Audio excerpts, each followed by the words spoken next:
I think little by little we're learning how to make businesses that really benefit society as part of like their fundamental mission. And you see this with the B Corp movement, where people are voluntarily declaring that this is going to be part of the way that they're going to be part of the world. There's a quote by Khalil Gibran, which he says, work is love made visible. And I think that at a deep level, that is actually what business is for too. And we've sidetracked ourselves by thinking it's just about the movement of numbers.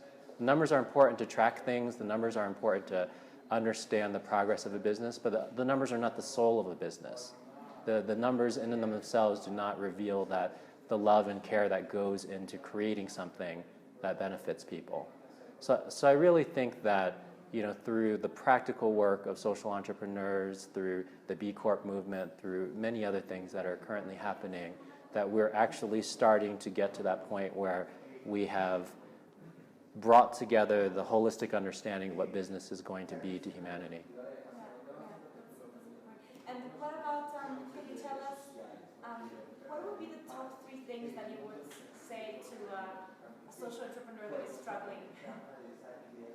So what I would say to a social entrepreneur that's struggling is, number one, constantly be around your customer, because the more that you're around them, then the more you're going to see opportunities to improve their lives. Number 2, work really hard, but you don't need to go it alone. There's so many people that if your heart is in the place of wanting to go improve lives for others, that will come to your assistance and help you in every imaginable way. And then number 3 is that persistence wins. It wins over everything. Like, I went to a high school where everybody was a super genius, and I don't say that lightly. It's like they solved like fundamental mathematical equations. I did astrophysical research as a 15-year-old, but I wasn't even the smartest person in my class. I was like, you know, in the top maybe 20, 30%, but I wasn't the smartest. But amongst those really smart people, actually a lot of them never actually had any significant success in their life. And it wasn't necessarily because they weren't smart enough, but by definition, they were the smartest people. Like, this school was filtered down. You were like 1 in 1,000 if you were selected for this school.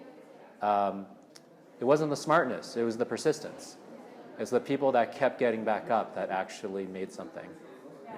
And maybe you can tell us, a couple of your thoughts about the role of the community around change agents and things like co-working spaces and incubators and having people around you to support you.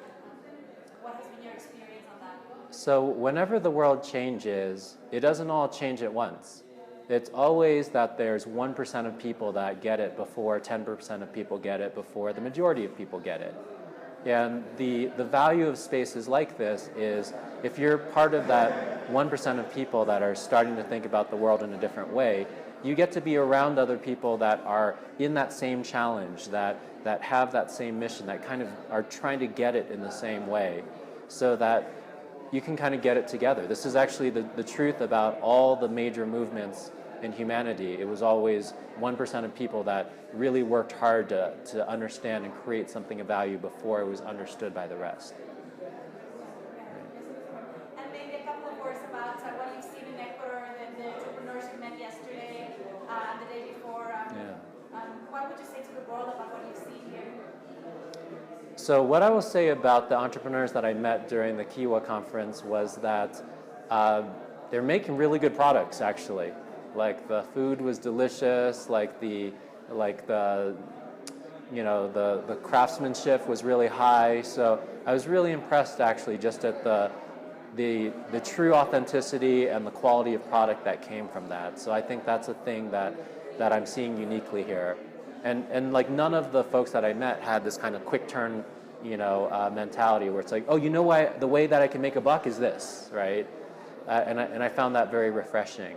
So I think, the thing I would challenge them to go do is that you've got this phenomenal product, but entrepreneurship is always two sides of a coin. One is product development, and the other one is market development.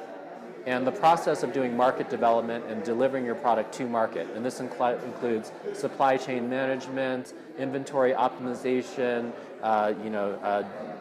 demand forecasting based on fast feedback loops, and so on and so forth.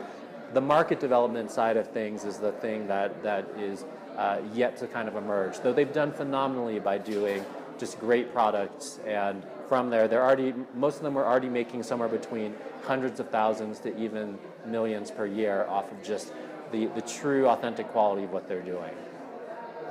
Yeah, it's great. Thank you.